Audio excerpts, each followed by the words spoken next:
제가 1년쯤 요맘때에 등산을 한 적이 있습니다. 뭐 계획을 하고 등산 장비를 갖추고 간 건 아니었는데 산을 구둣발로 올라가다 보니 자꾸 깊이 올라가는 거예요. 근데 제가 등산로를 모르고 길 따라서 계속 올라가는데 산이 너무 깊어지고 그다음에 어느덧 컴컴해지면서 춥다라는 생각이 너무 들어서 이제 내려가야지, 그런데 제가 어느 길로 올라온지를 잊어버렸습니다. 아시는 분은 아시겠지만 제가 길을 잘 모르는 그런 게 있습니다. 그래서 구리에 와가지고 제가 구리 파악하는데 꽤 시간이 많이 걸렸어요. 제가 길치라서 그런 건지는 모르겠지만 산에 올라가는데 길을 잊어버리니까 일단 당황이 되고, 제가 생각하는 올라왔다는 길을 따라서 내려가 보니까 내려가는 게 아니라 결국 돌아보면 계속 더 위로 산으로 올라가고 있다는 거예요. 순간 그런 생각이 났습니다. 예전에 어느 한 분이 산에서 길을 잃고 계속 그렇게 깊은 산속으로 들어와서 저체온증으로 죽었다는 그런 얘기가 생각이 나니까 자꾸 춥게 느껴지는 거예요. 몸이 어우 추워 이러면서. 그래서 주님께 기도를 했습니다. 길 좀 보여주시옵소서 기도를 했는데, 보여주셨으면 제가 이 얘기를 안 하지만 보여주시지를 않는 거예요. 그래서 버럭 하나님 앞에 울부짖으며 소리 질렀어요. 주님 도대체 어디 계십니까?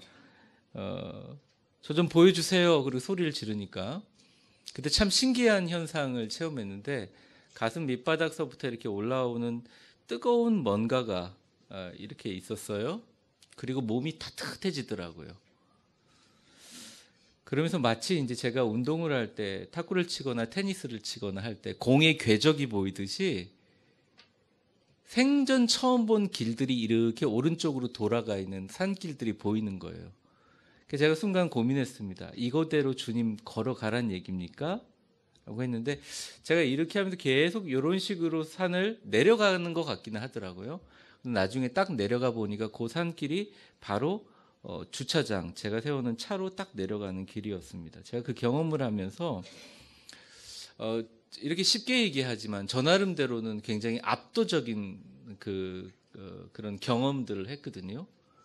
이 경험을 예전에 이제 독일 신학자 루돌프 알토라는 사람이 얘기한 누미노제라는 단어가 있습니다. 이것을 굳이 한국말로 번역하면 거룩한 체험, 시비할 수 없을 만큼 압도적인 두려움과 떨림이 있는, 말로 설명할 수 없는 신적 경이의 현상의 감정을 얘기할 때 누미노제, 저는 그런 누미노제를 1년 전에 기억했던 것이 설교를 작성하면서 가끔 생각이 납니다. 여러분들도 일상 속에 이런 누미노제, 주님의 임재하심, 거룩한 체험을 경험하는 분들이 계시리라고 생각합니다. 많은 순간순간 예를 들어서 제가 뭐 어떤 우리 환자들을 신방하러 가는데, 분명히 이 환자가 가망이 없는데 운전하고 있는 차 속에서 귀 속에서 진우가 반드시 고침 받을 거다, 금방 회복받을 거다, 이런 얘기를 들을 때마다 말로는 표현할 수 없는 떨림 같은 게 있죠. 이런 순간들이 참 많았습니다. 운전하다가 정 목사 지금부터 좀 조심해, 그래서 네? 그랬는데 그 말 후에 한 5초 후에 앞에 차들이 삼중 충돌이 일어난다든지 그런 경험들을 쭉 경험하다 보면 하나님이 나에게 임재하셔서 나에게 경고하시거나 나에게 보여주시는 신적인 경이와 놀라움의 기이한 순간들이 있습니다. 이것을 누미노제, 한번 따라해 보겠습니다. 누미노제. 네. 사실은 우리는 다 알고 있습니다. 이러한 경험들이 우리의 인생의 핀포인트가 되어서 우리가 이 자리까지 나오게 하는 은혜를 이끌어내는 버팀목이 됐다는 것을 우리는 다 알고 있습니다. 사실은 그런데 우리가 예배드리면서 기도와 예배 가운데 이러한 떨림이나 누미노제, 하나님의 동행하심과 임재하심을 기다리거나 사모하지 않습니다. 이유는 딱 두 가지입니다. 첫 번째는 하나님의 임재를 경험하는 예배를 드리는 것이 훈련이 안 돼서 잘 어렵기 때문에 그렇습니다. 두 번째는 아주 큰 이유인데, 하나님의 임재를 경험하는 예배를 안 드려도 예배라는 겉모습을 그대로 유지하고 그냥 예배를 드릴 수 있기 때문입니다. 그래서 사실은 하나님을 찾고 만나고 하나님이 중심이 되는 게 우리 신앙과 우리 크리스찬들의 가장 중요한 일임에도 불구하고 우리는 무의식적으로 하나님 앞에 영적으로 임재가 있는 예배를 드리는 것에 대한 두려움과 또 어떤 부분은 그것에 대한 이렇게 노이로제 같은 것들이 있습니다.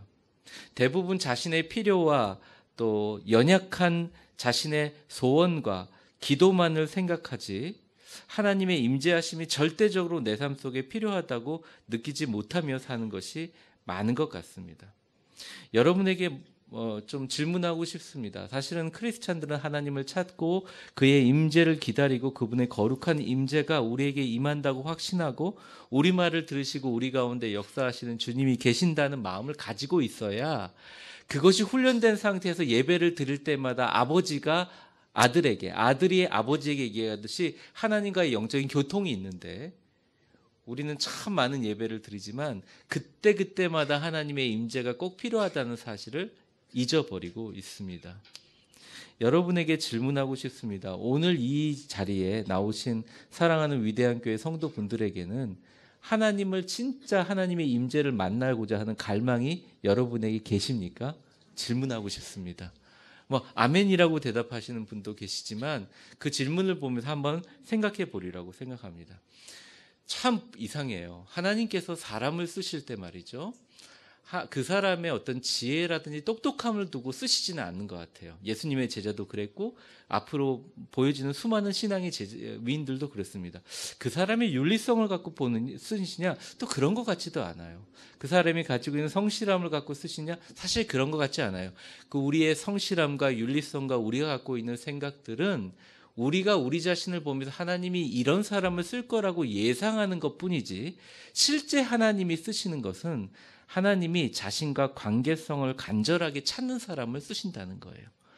여러분, 다른 축복보다 하나님의 축복의 시작은 하나님과 관계성을 잘 유지하기 위해서 애쓰고 노력하는 여러분들 되시기를 주의 이름으로 축원합니다. 사실은 다윗은 왕이기는 했지만 흠이 많은 사람이에요. 다혈질이죠. 살인자죠. 청탁살인까지 했잖아요. 그런데 다윗에게 명칭한 여호와의 놀라운 이름 뭐냐면 저 사람은 내 마음에 합한 자다. 근데 이건 다윗이 각 예배마다 드리는 그들의 다윗의 그 태도인 거예요. 예배 때마다 하나님을 만나고자 하는 갈망이죠. 시편 42편 2절에 보면 여러분 화면을 한번 보시고 같이 한번 읽어보겠습니다. 시작.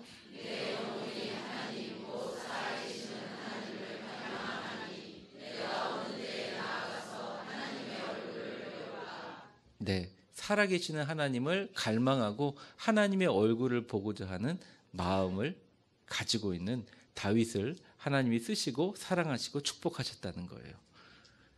그래서 어떻게 보면 예배 11시 예배 땡 시작하면서 우리가 예배를 시작한 것이 아니라 이미 예배는 이 예배당에 나와서 하나님의 임재하심과 성령의 충만하심과 기도의 소원으로 이루어진 예배 전 시간을 통해서 이미 승부가 난 거죠.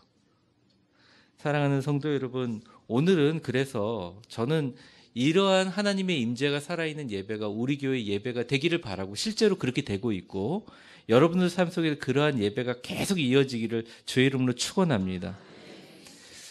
그래서 오늘은 딱 두 가지 카테고리로 하려고 하는 첫 번째, 많은 분들이 임재를 너무 어렵게 생각해요. 그래서 임재를 좀 설명하고 임재의 개념, 임재의 의미. 여러분 이 주보를 보시면요, 이렇게 쓰라고 나와 있거든요. 안 쓰셔도 돼요. 그런데 여러분 그 설교를 듣고 다 잊어버리실 수도 있으니까 단어 정도는 이렇게 적어두셔도 괜찮지 않나 생각을 합니다. 또 동영상을 안 보실 분들은 임재의 의미를 설명하고, 두 번째는 우리가 하나님의 임재 가운데 있을 때 임재의 의미를 아는 것도 너무 중요하지만 어떻게 예배 가운데 어떤 자세로 해야 임재가 있는 예배를 드릴 수 있는가, 그 두 가지를 설명하면서 마치려고 합니다. 먼저 임재란 무엇인가, 국어사전적인 의미를 좀 찾아보려고 합니다. 여러분, 임재라는 것은 한문입니다. 그렇죠? 임할 임자에 있을 제자라는 거죠. 그러니까 임하여 있다라는 뜻이죠. 영어로 presence라는 것은 그곳에 참석하고 있다. 그곳에 계신다라는 겁니다. 근데 한글 백과사전에 아까 잠깐 화면에 나왔지만 저를 따라해 보세요.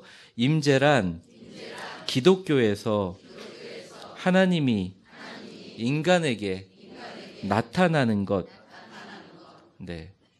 그러니까 임재는요, 그 자체의 현상보다도 중요한 게 그곳에 나타나야 되는 거예요. 뭐가?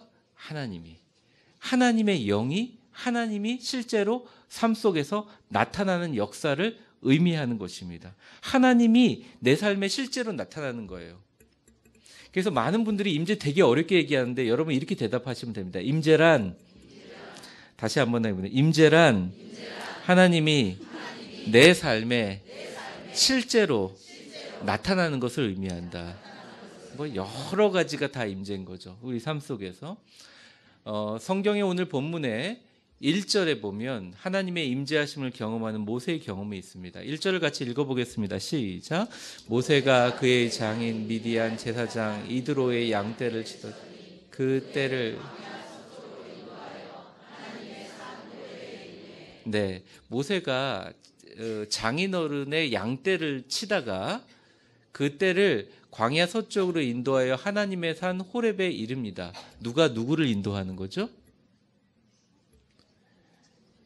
네, 그래도 이 일부 예배 때는 하나님이 그랬는데 2부는 맞는 분들이 많네요. 자, 저를 따라해 보겠습니다. 양떼를 모세가 인도했다. 그러니까 하나님이 인도한 게 아니라요. 양 치다가 보니까 풀 뜯어 먹이다 보니까 어디로 갔어요? 하나님의 산 호렙으로 간 거예요. 그래서 여러분 임재에 들어가는 처음의 시발점과 시작은 인간의 사소한 일들을 통해서 우연의 일치를 통해서 이루어질 수도 있다는 것입니다. 즉 무슨 말이냐?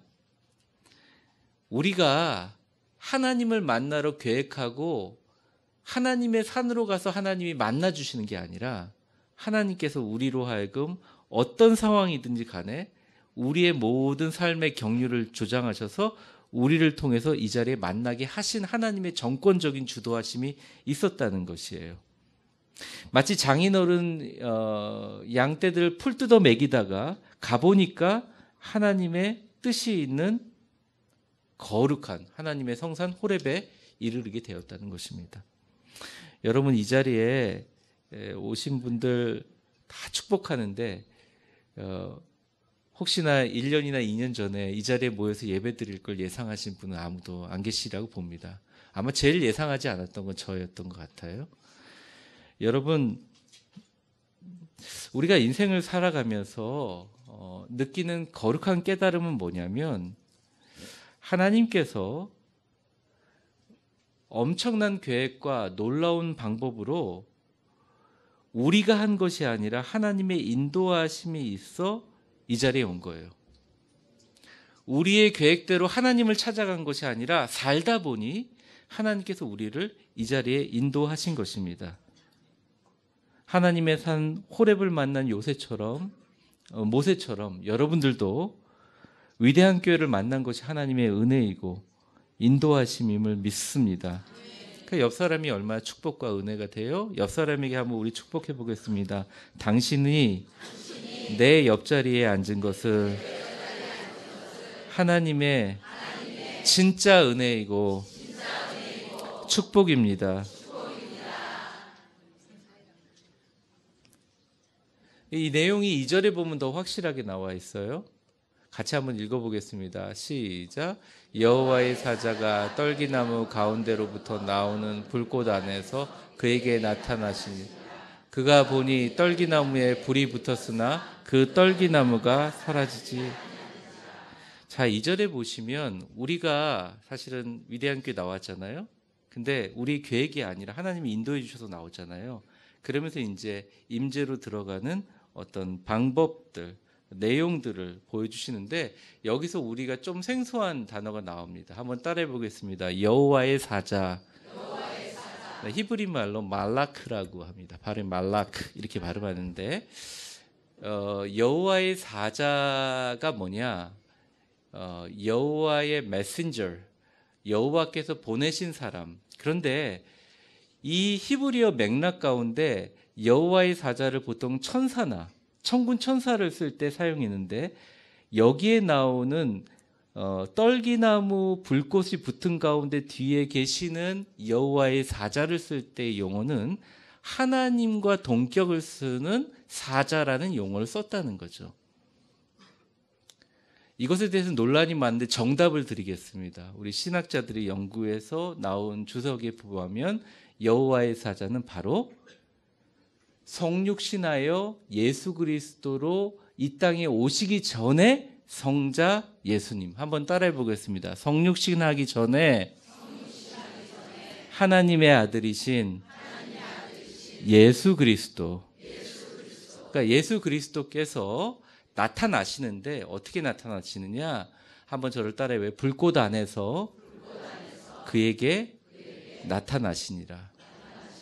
그럼 불꽃 안에서 나타난다는 게 뭐예요? 무슨 뜻인가요? 네, 그래서 사실은 한글 성경도 되게 중요하지만 원어 성경이 되게 중요한 것입니다. 우리 아이돌 공연할 때 TV에 보니까 이렇게 점프대에 서가지고 벙쩍 개구리처럼 뛰면 옆에서 불꽃이 팍 튀는 것처럼 그렇게 불꽃 안에서 나타나신다는 말일까요? 네. 얼핏 보면 불꽃 안에서 짠 서프라이즈, 미국 말로 생일 때 서프라이즈 이렇게 하고 나타나는 것 같지만 사실은 여기 쓰여 있는 나타나시니라, 불꽃 안에 나타나시라는 이 동사는 그런 의미를 나타내는 게 아니지요. 히브리어로 따라해보세요. 라. 이게 천천히 봐요. 라. 이게 뭐 하품할 듯이 발음하는 겁니다. 라라는 말은 짠 이렇게 나타나는 게 아니라 이렇게 숨어서 지켜보고 있는 걸 얘기하는 겁니다. 여기 뭐 젊은이들이나 청년들이 별로 없으니까 우리 중고등학생이 엄마 공부하러 방에 들어갈게 하고 문 쾅 닫고 들어갔어요. 그래서 안에 들어가서 뭐 합니까? 오락하잖아요. 뿅뿅뿅 오락하고 전자오락하면 삐삐삐 하고 있잖아요.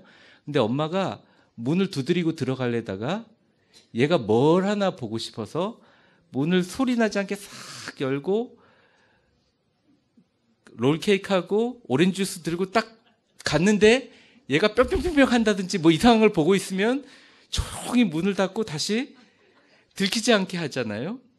이게 이제 어머니의 마음이라는 거죠. 여기서 라는 뭐냐면 나다 이렇게 나타나는 게 아니라 조용히 불꽃 뒤에서 숨어서 바라보시는 신적인 존재를 나타낼 때 쓰는 단어이라는 거죠. 여러분들은 이 단어를 보면 굉장히 은혜를 안 받을지 모르겠지만 저는 굉장히 은혜를 많이 받았어요. 사실은 우리의 마음속에 있는 불꽃을 따라 우리는 살고 있습니다. 그렇죠? 순간순간. 젊었을 때는 불이 막 활 타올랐는데 저도 아직 어리고 젊지만 그 불이 조금 살그라든 것 같아요. 우리 젊은이들은 더 불이 활 탈 텐데. 그렇지만 작은 불꽃이든 큰 불꽃이든 뭔가 인생에 가치가 있다 생각하고 이슈를 바라보면서 우리는 그 불꽃을 따라 삽니다. 그게 아들일 수도 있고 그게 딸일 수도 있고 그게 우리의 사업일 수도 있고 그것이 우리의 인생의 비전일 수도 있고요. 그게 사람들 간의 관계일 수도 있어요. 아니면 그게 사회적인 정의일 수도 있어요. 그 불꽃을 따라 갑니다. 근데 그 불꽃 뒤에서 우리를 오게 하시는 것까지는 성공하시고 그 불꽃 뒤에서 우리를 감찰하시고 우리를 위해서 말없이 탄식하고 기도하시는 예수 그리스도의 영, 성령님, 예수님을 우리는 보지 못할 때가 너무 많다는 거예요. 사랑하는 성도 여러분, 인생과 신앙에 성숙했다는 것은 여러분이 지금까지 걸어오면서 수많은 불꽃을 따라 우리가 걷고 우리가 개척하며 나아온 것 같지만 실제로 그 안에 예수 그리스도의 뒤에서 지켜보고 계셨다는 거예요. 우리가 사망의 음침한 골짜기를 다닐지라도 해를 당하는 것을 두려워하지 않을 것은 주의 막대기와 지팡이가 우리를 안위하시나이다. 우리는 느끼지 못할 뿐이지 하나님께서 지키셨기 때문에 이 자리에 여러분들 불러주셨다는 것입니다. 여호와 이레의 하나님, 그 하나님을 인식하는 것이 바로 하나님의 임재함이라는 거죠. 그래서 임재는 단순히 하나님이 우리 삶 속에 나타나는 것 플러스 어떻게 나타나시냐? 능력으로, 불꽃으로, 기적으로 나타나시는 걸 의미합니다. 하나님의 임재란 우리 삶 속에 전능하신 하나님의 능력으로 나타나는 삶을 의미합니다. 우리 삶 속에 수많은 임재의 순간이 있죠. 하나님이 계신 것 같은 느끼는 순간들이 있지 않습니까? 꼭 예배가 아니더라도. 그런데 왜 오늘, 왜 이번 달 예배 가운데 나타나는 임재를 얘기하느냐. 일상 우리 생활 가운데 경험하는 임재보다 예배 가운데 나타나는 임재는 기적을 동반하고 회복을 동반하고 치유를 동반한다는 것입니다. 왜? 예배라는 공간을 통해서 전능하신 하나님의 역사가 일어나는 거예요. 그냥 불꽃이 아니에요. 떨기나무가 타는데 나무가 사그라지지 않아요. 진짜 신기한 일이죠. 3절을 한번 보여주세요. 3절. 같이 한번 읽어보겠습니다. 시작. 이에 모세가 이르되 내가 돌이켜 이 광경.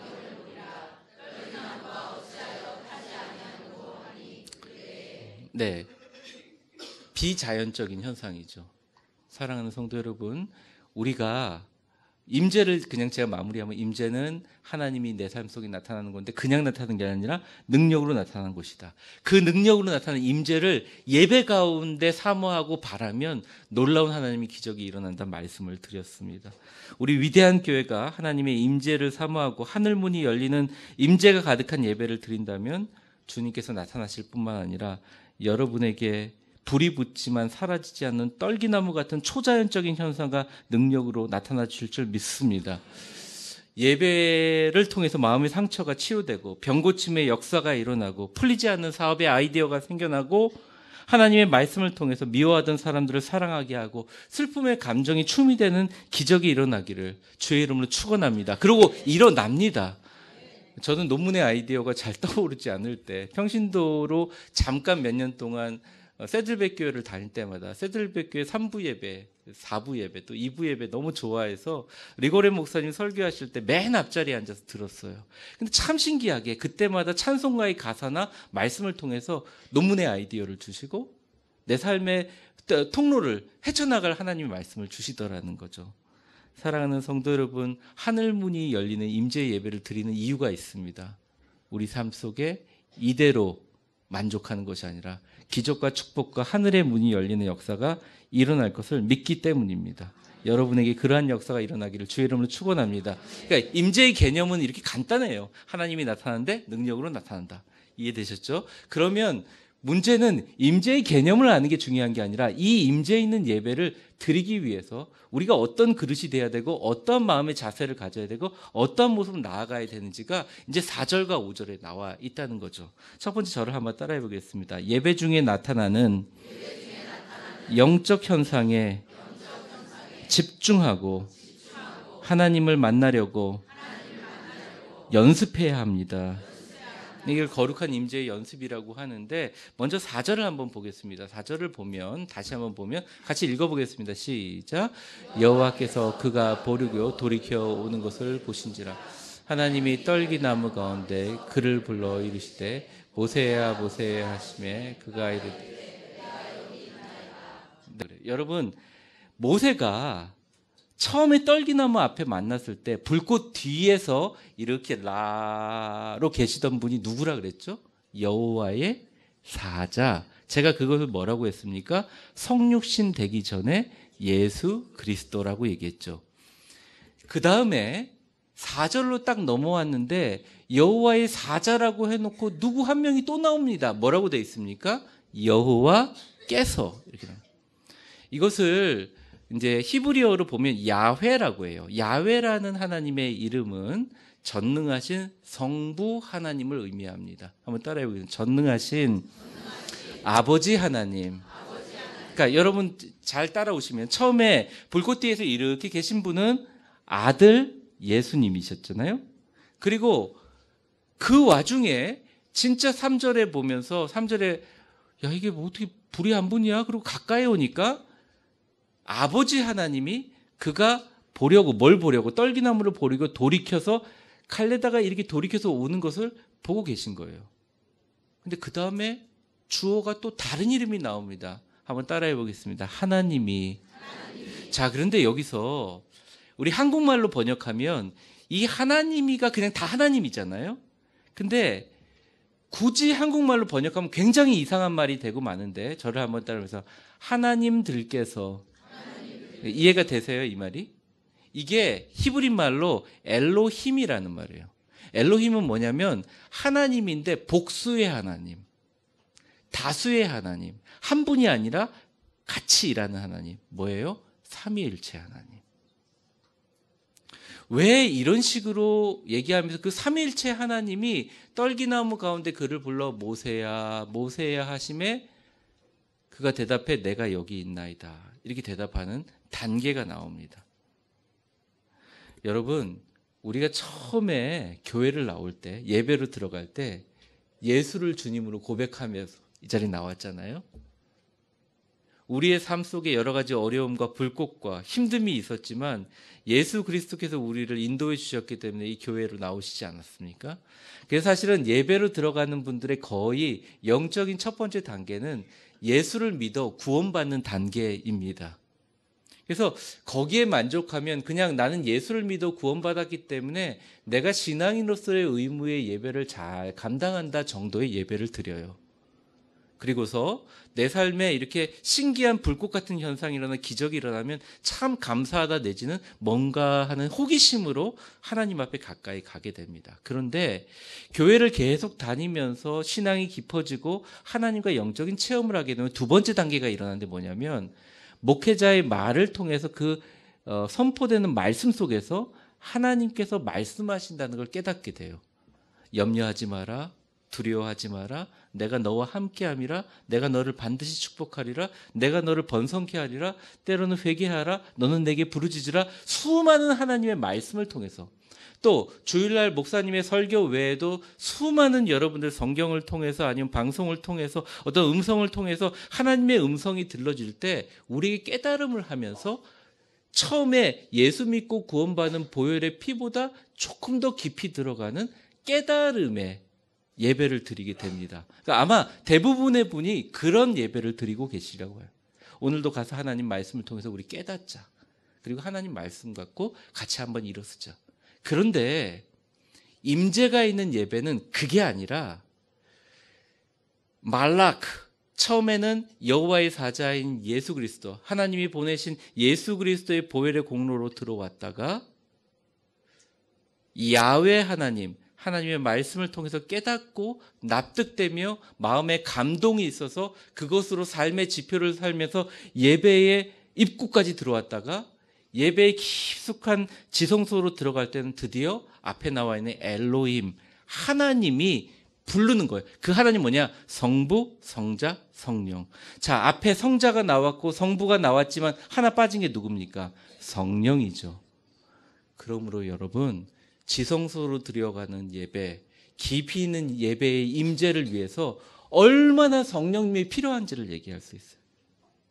그러니까 예배가 되게 신기한 게 이러한 성부, 성자, 성령님의 역사가 같이 동시다발적으로 일어난다는 거예요. 그래서 여러분, 임재가 있는 예배를 드리기 위해서 우리가 어떻게 해야 되겠습니까? 정말 영적으로 민감하며 순서마다 에너지를 써가지고 그것이 어떤 것인지 느끼며 일하심을 체험하는 것이 바로 임재라는 것이죠. 그러니 여러분들 주일날 오시기 전에 어젯밤에 일찍 주무셔야 됩니까? 아니면 늦게까지 드라마 보시다가 오셔야 됩니까?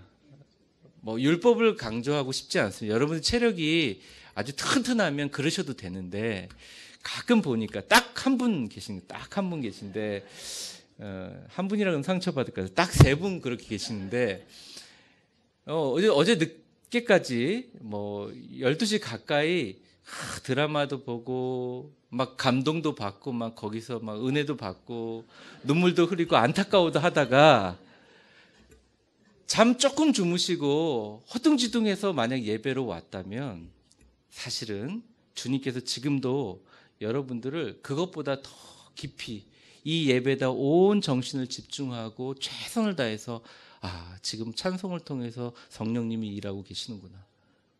설교 말씀을 통해서 하나님이 일하고 계시는구나. 예수님께서 운전할 때 우리를 인도하셨구나. 이런 성자, 성부, 성령까지의 삼위일체의 민감한 작업들을 느끼면서 예민하게 그것을 섬세하게 느끼는 과정이 임재를 연습하는 과정이라는 거죠. 대부분의 교회에서 그렇게 하지 않습니다. 그냥 예배 나오고 헌금하는 것만으로 감사해요. 물론 그것도 아주 감사한 일입니다. 근데 여러분, 우리가 임재가 있는 예배를 드려야 되는 이유는 임재 있는 예배를 드리면 우리의 사소한 우리의 대의가 다 없어지고 하나님이 우리를 사용하셔서 위대한 하나님의 인물로 쓰시게 된다는 것입니다.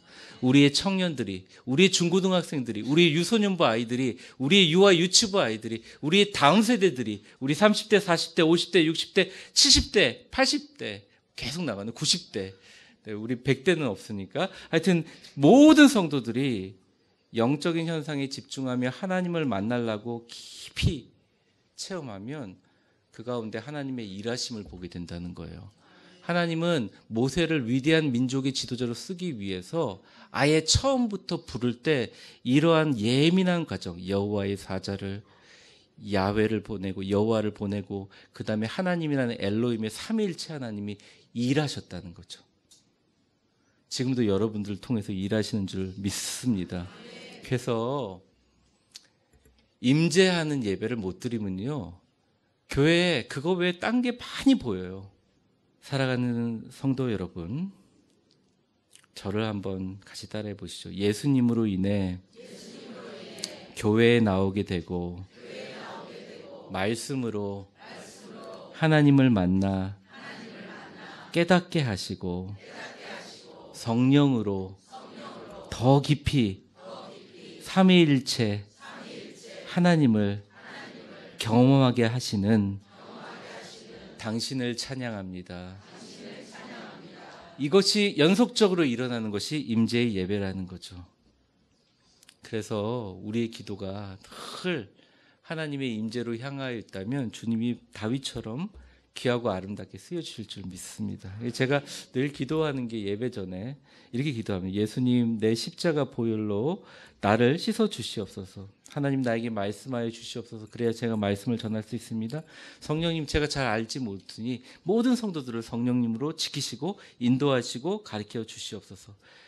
예배 때마다 성부, 성자, 성령 하나님, 삼위일체 하나님을 만나시기를 주의 이름으로 축복합니다. 이걸 노력하려고 몸부림치며 연습할 때 잘 되는 거예요.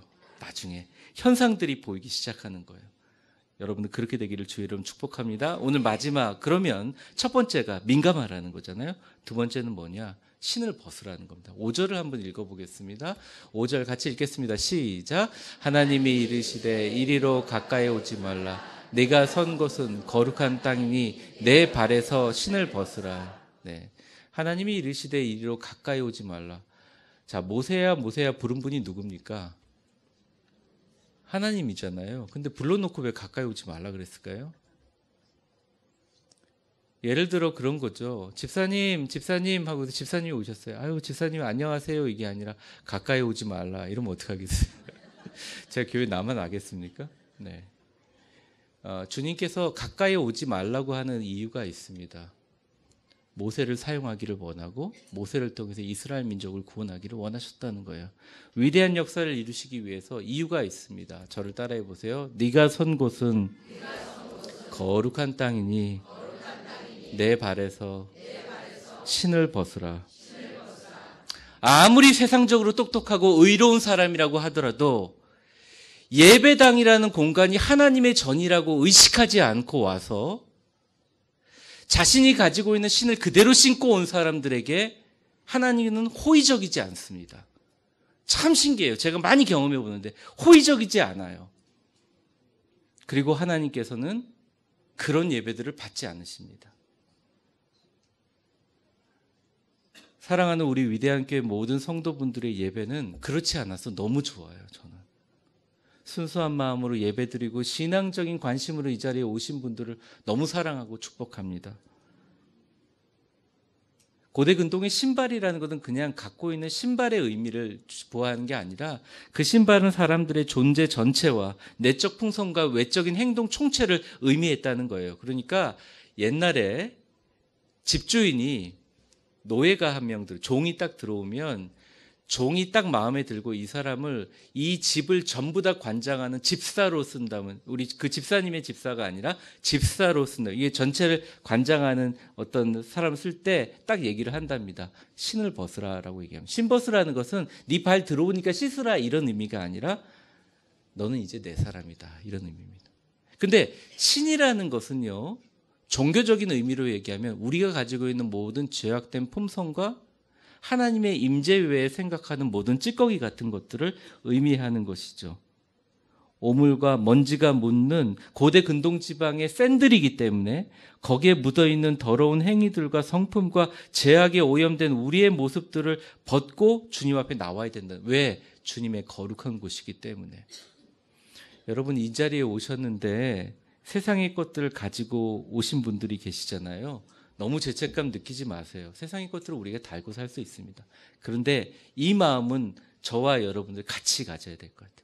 하나님이 우리를 부르시고 모세야 모세야 성령님 얘기하실 때 주여 내가 여기 있나이다 다가갔대. 주님께서 우리에게 요구하는 게 하나 있다는 거예요. 그건 뭐냐면 너희가 지금까지 너와 나가 단절되게 만들었던 거룩함을 위배하는 나의 더러움과 악함과 죄악의 신을 벗으라라고 얘기하는 겁니다. 근데 여러분 이런 생각을 하죠. 목사님, 그 신을 잘 쉽게 벗을 수 있으면 제가 뭐로 이렇게 교회 나오겠습니까? 저도 같은 말입니다. 신을 쉽게 벗을 수 있으면 얼마나 좋겠어요? 근데 그 신을 벗기가 우리의 힘으로 어렵다는 것입니다. 이 구절은 출애굽기잖아요. 출애굽기 전에 창세기잖아요. 이 구절은 예수 그리스도가 오기 전에, 여호와의 사자도 예수님이 오시기 전에 바로 창생이랑 연결된 하나님의 경륜을 설명합니다. 쉽게 얘기하면 아담과 하와가 범죄를 해서 하나님께서 아담과 하와로부터 에덴 동산을 떠나라고 하고 멀리 하셨잖아요. 가까이 오지 말라고 하셨어요. 이유가 뭐냐? 죄악된 인간이다. 그런데 이 죄악된 인간이 하나님하고 연결할 수 있는 고리가 그 당시에 없었어요. 그렇기 때문에 네가 가지고 있는 신을 네 스스로 벗으면서 거룩한 나의 임재 가운데 들어오라고 얘기하셨습니다. 근데 지금은 그 아담과 하와의 죄악의 더러운 신들을 우리를 위해서 십자가를 지시며 벗겨주신 분이 계세요. 누구세요? 예수 그리스도의 십자가의 보혈로 우리가 씻겨져 있으면 주님의 임재로 바로 들어갈 수 있다는 거예요. 그러니까 여러분, 아는 분들이 목사님 임재로 어떻게 들어갑니까? 아주 간단해요. 예수 그리스도 십자가 의지하며 내가 씻겨 있는가 판단하고 하나님 씻어 주시옵소서 하면서 주여 내가 가오니 주여 나를 받아 주시옵소서 그러면 들어올 수 있다는 거예요.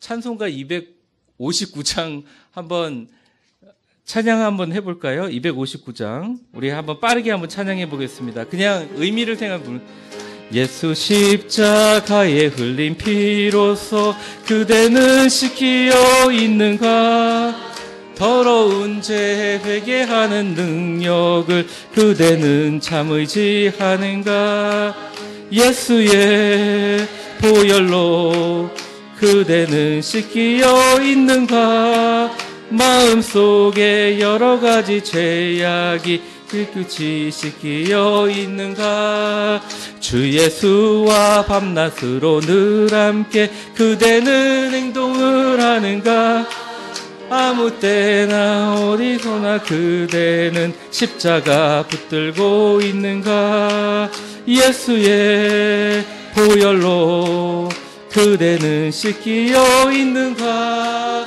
마음속에 여러 가지 죄악이 깨끗이 씻기어 네, 이 정도 하겠습니다. 네, 우리 부흥회 때 이거 많이 하잖아요. 그렇죠? 근데 우리가 이 찬양을 하면서 흥이 나서 막 찬양을 하긴 하는데 이 깊은 의미를 모르는 거예요. 마귀가 수없이 정죄합니다. 니까짓게 예수를 믿는다고? 니까짓게 목사라고? 니 같은 게 사람들한테 전도를 한다고? 우리가 우리 모습으로 하나님 앞에 쓸 수 있나요?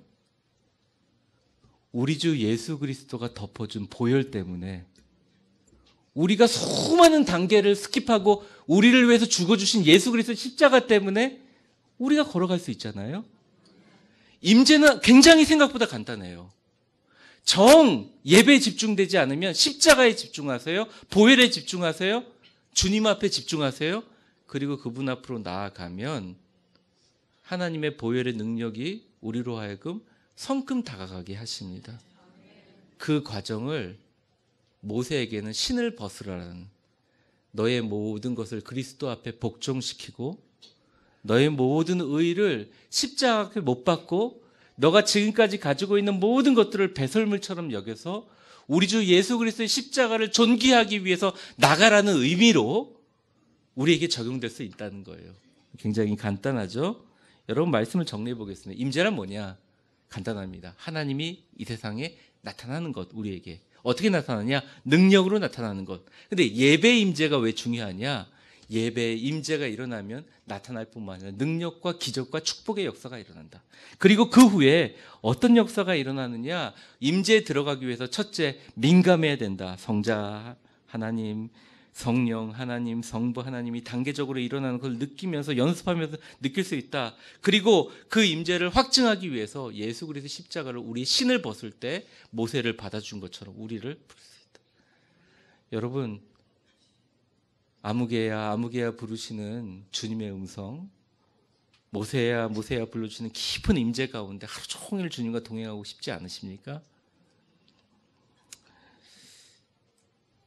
진짜 우스갯소리로 어떤 남자가 주일을 골프를 치러 친구들하고 같이 갔다 그럽니다. 근데 한 교회를 나간 지 얼마 안 된 친구가 약속 시간보다 2시간 늦게 오는 거예요. 그러니까 그 사람이 처음엔 기다리다가 아유 예배 드리러 오나 보다. 그런데 1시간, 2시간이 지나도 안 오는 거예요.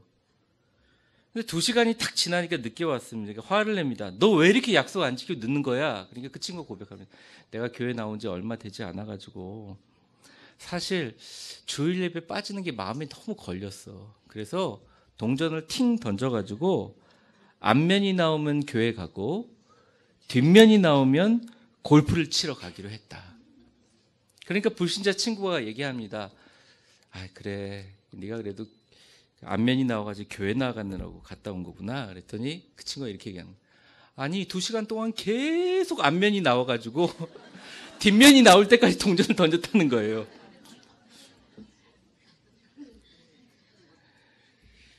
제가 이거 읽으면서 참 웃으면서도 그 씁쓸했습니다. 왜냐하면 제가 오랫동안 목회를 하면서 임재에 대한 설교는 엄청나게 많이 했거든요.